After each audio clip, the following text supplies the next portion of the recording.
So water. Water is amphoteric. It can act as an acid or as a base. And it can kind of do both at the same time. In pure water, water can act as an acid and a base with itself. So, there's lots of water molecules floating around. One can act as an acid and another act as the base. So this one donates a proton to that one, and you get a hydronium ion and a hydroxide ion. Why would it want to do that? Do you think it does that very much? Probably not. It seems to be like it's like separating things instead of putting things together. Nature tends to want to level everything out and combine stuff, right? Make things uniform. And here we're taking something that's uniform and separating it. It does not happen very much. It happens a little bit. So these guys say, hey, could you hold my kid for me? Well, I got my own kid, but yeah, I'll hold your kid. And then they're like, okay, that's enough. I'm handing it back now. And so it's a back and forth thing. It happens just a little bit at any given time.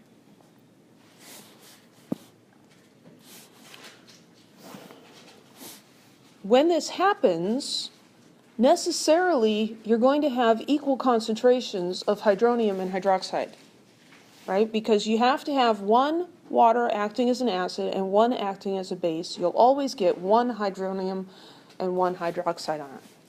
They have to be the same. So the concentrations of these two are going to be equal. In pure water, when we measure those concentrations, they are equal, and they equal 1.0 times 10 to the minus 7 moles per liter. That is a very, very small concentration, 0.000007. I'm sorry, 1 moles per liter. Very small. This is known as the ion product constant. So you take the product of the ion concentrations, you multiply them. It's the product of the ion concentrations, and it's a constant. We call it Kw. Kw is equal to the hydronium concentration times the hydroxide ion concentration. It equals 10 to the minus 14 at room temperature. Because each of these is 10 to the minus 7. 10 to the minus 7 times 10 to the minus 7 is 10 to the minus 14. In a neutral solution, these two things are equal.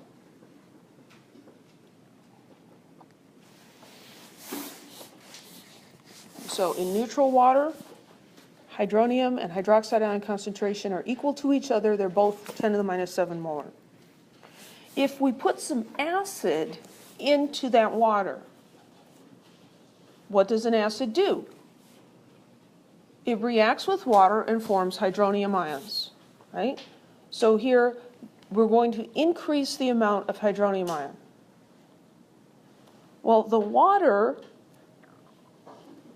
in this reaction, if we throw a bunch of hydronium in here, some of that hydronium will react with hydroxide that's already there, making more water molecules and decreasing the hydroxide ion concentration. This relationship, where is it? This one right here. This relationship is always true in an aqueous solution.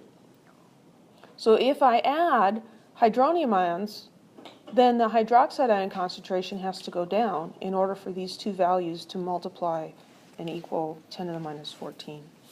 So in an acidic solution, hydronium ion concentration is higher, the hydroxide ion concentration is lower.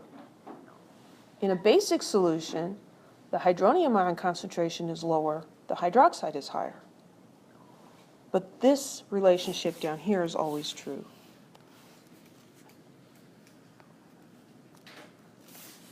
Yes? Does this imply that water itself can be an aqueous solution because it's self-hydrating? Well, water cannot be an aqueous solution because the water is not dissolved in water. But hydroxide ion is dissolved in water. Hydronium ion is dissolved in water. So looking at the components Yeah. of it, okay.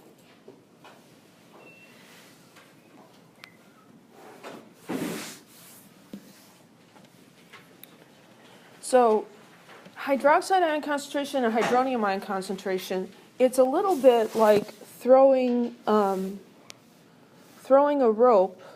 So here's the swing set, and you're going to have a birthday party with a piñata, right? And so you throw a rope, and here's the piñata. One of the first birthday parties my oldest son went to, and he was a big fan of Barney. They had a Barney piñata. And I realized, this is my 2-year-old, and the children are beating Barney with a stick. The parents loved it, but James was like, no, don't hurt Barney. Sorry, flashback. Anyway, so you throw the rope over, and here you've got the piñata that's apparently larger than the person, but you get the idea. You pull down on the rope, you pull down on one side, the other side goes up, right? If you raise up the one side, the other side goes down. It's like this opposite thing going on, right? That's what happens with the hydronium ion and the hydroxide ion concentration. If the hydronium ion concentration gets larger, the hydroxide ion concentration gets smaller. If hydronium gets smaller, hydroxide gets larger. Okay?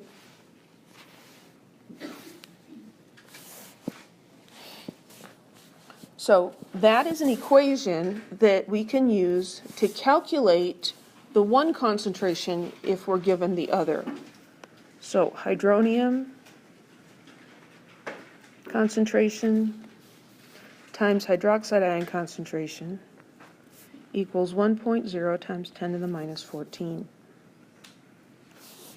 So if the hydroxide ion concentration is 1.5 times 10 to the minus 2 moles per liter, we can use this equation to calculate what the hydronium ion concentration must be.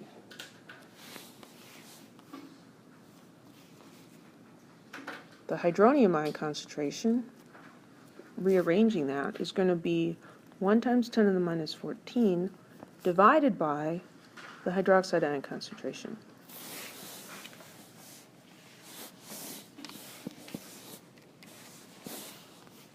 So for part A, 1.0 times 10 to the minus 14 divided by 1.5 times 10 to the minus 2.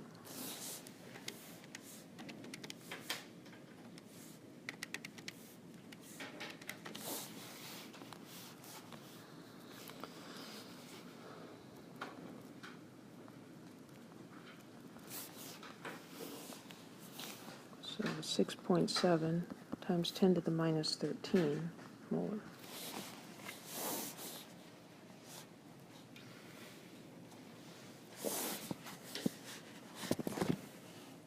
You're going to need to use scientific notation on your calculator for these calculations as well.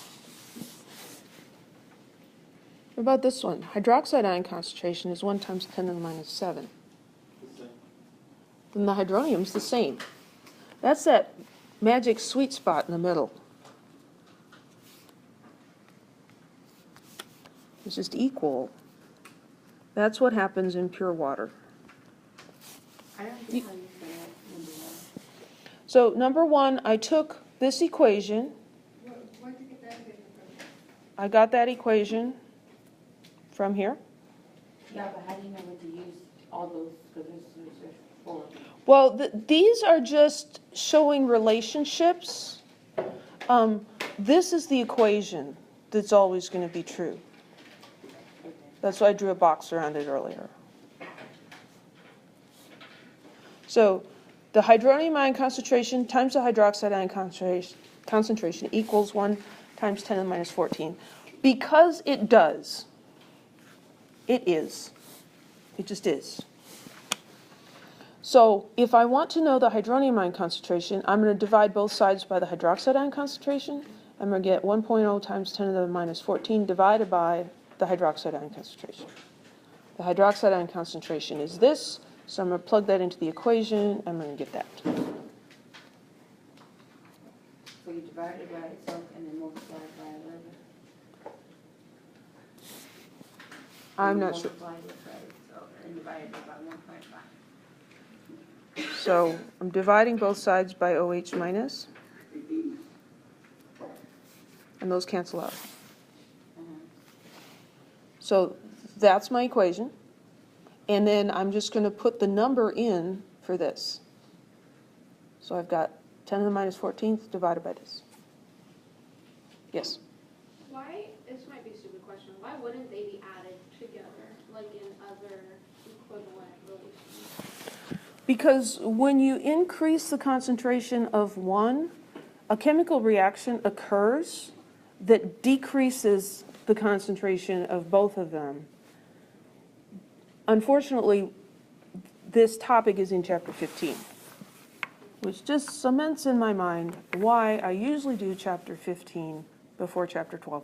I'm going to go back to that. So what you did was you divided 1.0 to the 14, negative 14 powered by, 1.5 times 10 to the minus so 2. the other 1 point, so the negative 14 is just there for the heck of it? This is my equation. I know you're showing the relation, but. This is the equation, Mhm, and this is me plugging the value in for this. mhm. So this is equal to this. I just copied this over, so it's equal. I Okay. think you're having a brain fart. I didn't see it as different equations, I saw it as one big one. I didn't get why you had. Well, you just copied it over. I could write it down below, but there wasn't room. No, I get it now. Okay, good. How about this one? What's the hydronium ion concentration?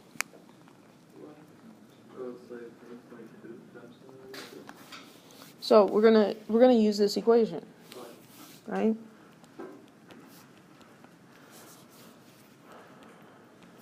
We'll divide by 8.2 times 10 to the minus 10. 1 EE negative 14 divided by 8.2 EE negative 10 by 1.2 times 10 to the minus 5.